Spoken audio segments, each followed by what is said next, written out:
আরে ভাই, কত মানুষ রেল স্টেশনে শুয়ে আছে, মাথার তলে বালিশ নাই, শরীরের নিচে কোনো খাট নাই, আর আপনার একটা ভাঙ্গা সাঙ্গা জেঙ্গাই হোক একটা বাড়ি আছে, আলহামদুলিল্লাহ।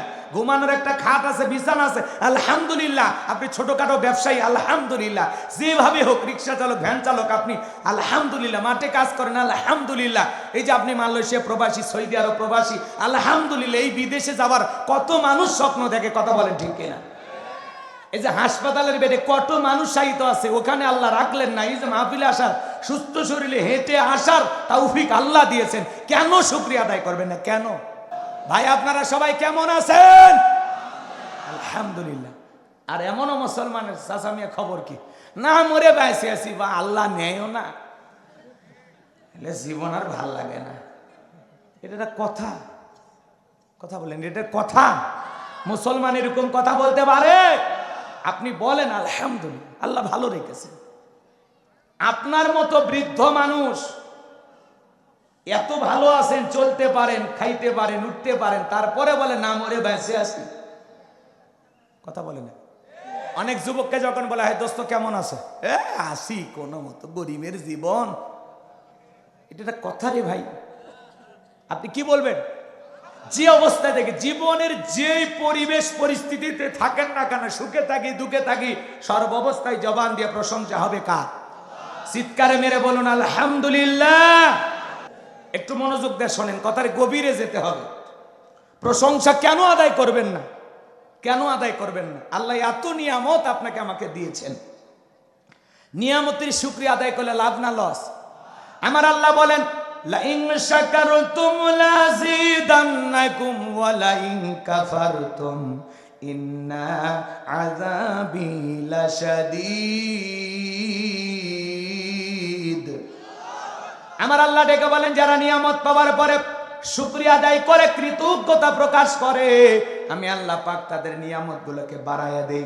আর যারা নিয়ামত পাওয়ার পরে না শুকরিয়া আদায় করে, অকৃতজ্ঞ হয়ে যায়, নিমক হারাম হয়ে যায়, যারা প্রশংসা আদায় করতে চায় না, যারা অকৃতজ্ঞ হয়ে যায়, আমার আল্লাহ ডেকে বলেন আমি আল্লাহ পাক তাদের নিয়ামত গুলোকে সেনাইয়া নেই, এবং তাদের জন্য রয়েছে কঠোর আযাব, শাস্তির ব্যবস্থা। জোরে কন্যা উযুবিল্লাহ। তাহলে প্রশংসা আদায় করতে হবে কার? সুখে থাকি দুঃখে থাকি সর্বাবস্থায় প্রশংসা আদায় করব কার? কেন আল্লাহর প্রশংসা আদায় করবেন না? পা থেকে মাথা পর্যন্ত কোটি কোটি টাকার নিয়ামত আল্লাহ আপনাকে আমাকে দিয়েছেন। কত মানুষ আছে, চোখ আছে কিন্তু পৃথিবীর আলো বাতাস দেখতে পারে না। কত মানুষ দুইটা হাত নাই, কত মানুষ প্রতিবন্ধী, দুইটা পা নাই, আছে না নাই? পারস্যের কবি শেখ সাদী রহমতুল্লাহ আলাইহি একবার তার পায়ে জুতা নাই, মনটা বড় খারাপ, ডেকে বলে আল্লাহ আমি এত বড় কবি আর আমার পায়ে জুতা নাই, মনটা খারাপ করে পথ চলতেছিলেন। তাকায় দেখেন আল্লাহর একজন বান্দা জমিনের উপরে বৈশা আছে, যার দুইটা পা নাই। আল্লাহর ওলি শেখ সাদী রহমতুল্লাহ আলাইহি মুহূর্তে সিজদায় পড়ে কেঁদে কেঁদে বলেন আল্লাহ আমার পায়ে জুতা নাই, আমি মন খারাপ করেছি, এই জমিনে তোমার এমনও বান্দা আছে যার দুইটা পা নাই, স্যান্ডেল পায়ে দেবে কোথায়? আল্লাহ গো, তার চাইতে তুমি আমাকে অনেক ভালো রেখেছো। কেন আল্লাহর শুকরিয়া আদায় করবেন না? কেন আল্লাহ তাআলার কৃতজ্ঞতা প্রকাশ করবেন না? আমি একবার কুড়িগ্রাম জেলায় ওয়াজ করতে গেছিলাম, আমার সাথে একজন বক্তা ছিলেন অন্ধ হাফেজ সাহেব। আমরা খাওয়া দাওয়া করতেছিলাম, হঠাৎ করে বিদ্যুৎ চলে গেল। আমি তখন ডেকে বললাম ভাই তাড়াতাড়ি আলোর ব্যবস্থা করেন। ওই অন্ধ হাফেজ সাহেব আমাকে ডেকে বলে হুজুর কয়েকটা সেকেন্ডের জন্য বিদ্যুৎ চলে গেছে, আপনি অস্থির হয়ে গেছেন। আজ 52 বছর হয়ে গেল, আমার চোখে কোনো আলো নাই, আমার চোখে কোনো বিদ্যুৎ নেই হুজুর।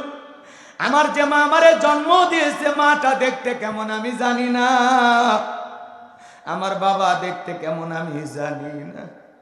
হুজুর বড় হওয়ার পরে মা বাবা আমাকে বিয়ে দিয়েছে, আমার বউটা দেখতে কেমন আমি জানি না। ও হুজুর আমার কয়েকটা সন্তান আছে, ছেলেগুলোর চেহারা কেমন আমি জানি না, মেয়েগুলোর চেহারা কেমন আমি জানি না। এমনকি আয়নার সামনে দাঁড়ায়া নিজের চেহারাটা আল্লাহ কেমন বানাইছে যে দেখবো, সেই দেখার ভাগ্য আমার হয় নাই। আসমানটা দেখতে কেমন আমি জানি না, জমিনটা দেখতে কেমন আমি জানি না। হুজুর 52 বছর ধরে এইভাবে কষ্টে আমার দিনগুলো চলতেছে, আমি অন্ধ মানুষ, এরপরে আমার কোনো আফসোস নাই। আল্লাহ তাআলার কাছে এতটুকু শুকরিয়া আদায় করি, বলতেছি আমার আল্লাহ দুনিয়াতে আমার চোখের আলো দেয় নাই, আমি মন খারাপ করি নাই। কিয়ামতের ময়দানে যেদিন আমার আল্লাহ তাআলা আমার চোখের আলো ফিরাইয়া দেবেন, ওই দিন যেন চোখের আলো পাওয়ার পরে আমি সর্বপ্রথম আমার আল্লাহকে দেখতে পাই। একটা অন্ধ ব্যক্তির সান্ত্বনাটা কেমন! সুবহানাল্লাহ। যে আল্লাহ দুনিয়াতে চোখের আলো দেন, আমি মন খারাপ করি নাই। যেদিন কিয়ামতের ময়দানে আল্লাহ চোখের আলো ফিরাইয়া দেবেন, সেই দিন যেন এই চোখের আলো দিয়ে আমি আমার আল্লাহকে দেখতে পাই। বলেন আল্লাহু আকবার। আরে ভাই, কত মানুষ রেল স্টেশনে শুয়ে আছে, মাথার তলে বালিশ নাই, শরীরের নিচে কোনো খাট নাই, আর আপনার একটা ভাঙ্গা সাঙ্গা জেঙ্গাই হোক একটা বাড়ি আছে, আলহামদুলিল্লাহ। ঘুমানোর একটা খাট আছে, বিছানা আছে, আলহামদুলিল্লাহ। আপনি ছোটখাটো ব্যবসায়ী, আলহামদুলিল্লাহ। যেভাবে হোক, রিক্সা চালক, ভ্যান চালক, আপনি আলহামদুলিল্লাহ। মাঠে কাজ করেন, আলহামদুলিল্লাহ। এই যে আপনি মালয়েশিয়া প্রবাসী, সৌদি আরব প্রবাসী, আলহামদুলিল্লাহ। এই বিদেশে যাওয়ার কত মানুষ স্বপ্ন দেখে, কথা বলেন ঠিক কিনা? এই যে হাসপাতালের বেডে কত মানুষ শায়িত আছে, ওখানে আল্লাহ রাখলেন না। এই যে মাহফিলে আসার, সুস্থ শরীরে হেঁটে আসার তৌফিক আল্লাহ দিয়েছেন, কেন শুকরিয়া আদায় করবেন না? কেন কথা বলে না কেন? আল্লাহ দেহের ভিতরে কোটি কোটি টাকার নিয়ামত দিয়েছেন। এমন একটা চোখ কি দুনিয়ার বাজারে কিনতে পাওয়া যায়? এমন একটা আঙ্গুল দুনিয়ার বাজারে কিনতে পাওয়া যায়? যায় না। এই জন্য আল্লাহ তাআলা শুকরিয়া আদায় করতে হবে। সুখে থাকি দুঃখে থাকি সর্ব অবস্থায় আল্লাহ তাআলা আমাকে আপনাকে এদিক খেয়াল করেন, এত সুন্দর করে বানাইছেন। লাকাদ খলাকনাল ইনসানা ফি আহসানি তাকওয়িম। সুন্দর আকৃতি দিয়া, সুন্দর গঠন দিয়া যে আল্লাহ তাআলা সৃষ্টি করেছেন, সে আল্লাহ তাআলার শুকরিয়া আদায় করব তো ইনশাআল্লাহ। যে অবস্থায় থাকি, খেয়ে থাকি না খেয়ে থাকি, সুখে থাকি দুঃখে থাকি, হাসপাতালের বেডে থাকি আর বাড়িতে থাকি, যেখানেই থাকি, জবান দিয়ে বের হবে কি? আলহামদুলিল্লাহ। বলেন, কি বলবেন? ভাই আপনারা সবাই কেমন আছেন? আলহামদুলিল্লাহ। আর এমনও মুসলমানের চাচা মিয়া খবর কি, না মরে বেঁচে আছি, বা আল্লাহ নেয়ও না, জীবন আর ভাল লাগে না। এটা কথা, কথা বলেন, এটা কথা? মুসলমান এরকম কথা বলতে পারে? আপনি বলেন আলহামদুলিল্লাহ, আল্লাহ ভালো রেখেছেন। আপনার মতো বৃদ্ধ মানুষ এত ভালো আছেন, চলতে পারেন, খাইতে পারেন, উঠতে পারেন, তারপরে বলে না মরে বেঁচে আছি। কথা বলে না? অনেক যুবককে যখন বলা হয় দোস্ত কেমন আছে, আসি কোনো মতো, গরিবের জীবন। এটা কথা রে ভাই? আপনি কি বলবেন? যে অবস্থা থেকে জীবনের যে পরিবেশ পরিস্থিতিতে থাকেন না কেন, সুখে থাকি দুঃখে থাকি, সর্ব অবস্থায় জবান দিয়ে প্রশংসা হবে কার? চিৎকারে মেরে বলুন আলহামদুলিল্লাহ। আমার ভাইরা লম্বা হবে, একটা করে আয়াত বুঝাইতে গেলে 2 ঘন্টা পার হয়ে যাবে, এত বোঝানোর সময় নাই। এ বাজান গো, আমার জন্মের সময় মায়ের পেট থেকে দলিল নিয়ে আসছিলাম, টাকার বান্ডি নিয়ে আসছিলাম। আজকে আপনি লক্ষ লক্ষ টাকার মালিক কে দিয়েছেন? আপনি জমির মালিক কে দিয়েছেন? আপনি সাতালের মালিক কে বানিয়েছেন? আপনি একটা মিল ইন্ডাস্ট্রি ফ্যাক্টরির মালিক কে বানাইছেন?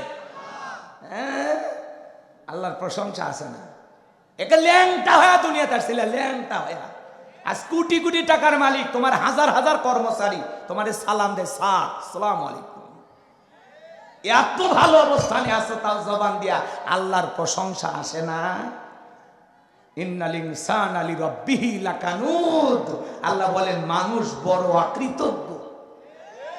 মানুষ বড় কি? আল্লাহ এত ভালো রাখছে।